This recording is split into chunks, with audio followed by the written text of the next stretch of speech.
continuando con el problema, vamos a realizar la parte 3, las corrientes transitorias y subtransitorias aproximadas si la tensión en la barra infinita se deprime un 15% y la potencia eléctrica se mantiene prácticamente constante durante la perturbación.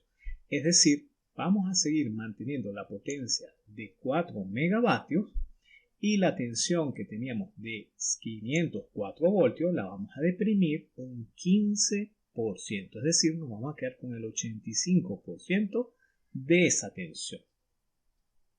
Entonces, lo primero que vamos a necesitar son los datos de las distintas inductancias y resistencias de la máquina en por unidad de la base coherente del estator y del rotor, que las tenemos resumidas en esta lámina y la hemos tratado en las otras dos partes de este ejercicio.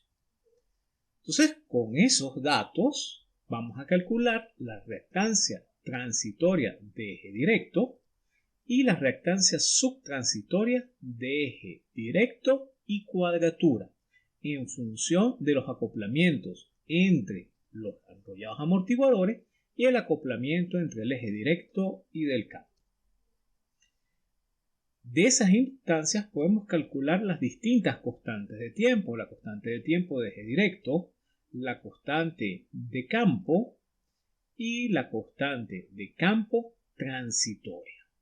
Todos estos valores están en por unidad de la base de tiempo. Recuerden que la base de tiempo es el inverso de la base de velocidad.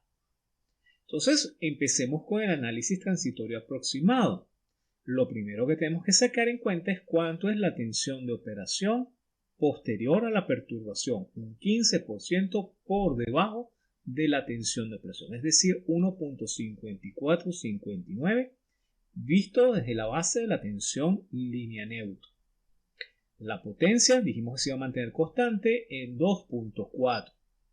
El EF del diagrama fasorial que vimos ya en los otros dos videos, en las partes anteriores de este ejercicio, tenemos una fuerza electromotriz de 1.9775 con una corriente de eje directo de 1.8744.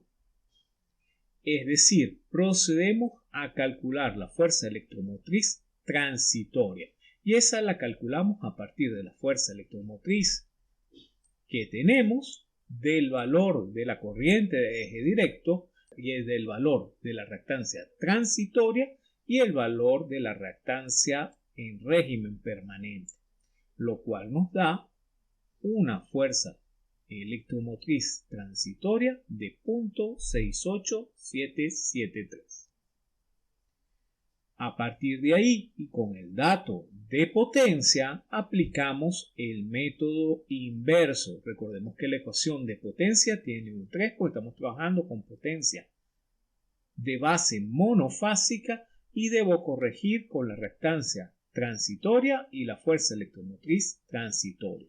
Entonces, aplicando el método inverso, podemos calcular el delta de operación en 0.93258 radianes con una potencia reactiva de menos 10.169 en por unidad, lo cual nos origina una corriente compleja de 1.5525 más J 6.5779.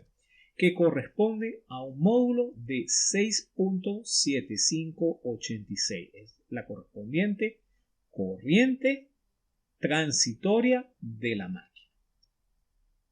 Ahora, para calcular el subtransitorio, necesitamos calcular la fuerza electromotriz subtransitoria.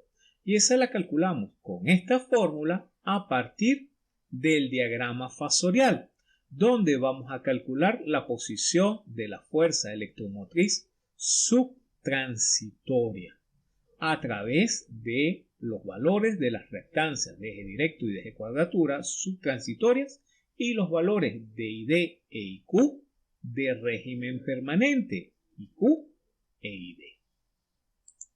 Entonces, haciendo ese cálculo con la tensión de operación deprimida un 15%, y los valores de LD y LQ, teniendo ya el valor de la EF subtransitoria, aplicamos el método inverso nuevamente y calculamos el nuevo delta de operación con el Q, en este caso el Q es positivo e igual a 10.817 y una corriente de 1.5525 menos J 6.9974, lo cual origina una corriente de 7.1676 de magnitud en por unidad de las bases del estator.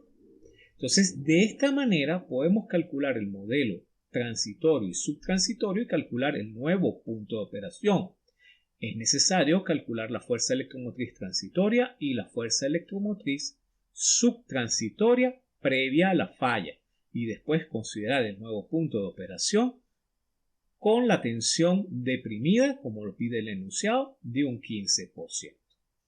Gracias por su atención y los invito al video final donde resolveremos la parte 4 de este ejercicio.